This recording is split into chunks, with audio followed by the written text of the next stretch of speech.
Aziz anam, neler edeyim sana, neler edeyim sana. Şu meni sözlerini bağışlayman men sana, bağışlayman anamı men sana. Şu meni sözlerini bağışlayman men sana, bağışlayman anamı men sana. Yaşlar uçun yaşavda, ana ne de görmeyim o, ana ne de görmeyim o. Ana dünyadan geçse, dağı kaytıp gelem o, dağı kaytıp bu dünyaya gelem o.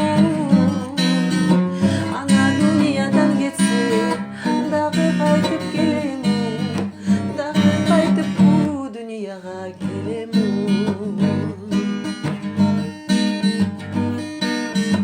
Ne alkışlar etse de koptu gül analara, koptu gül analara.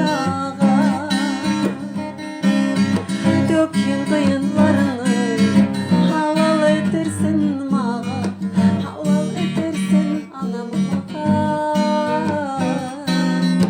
Dökün kıyınlarını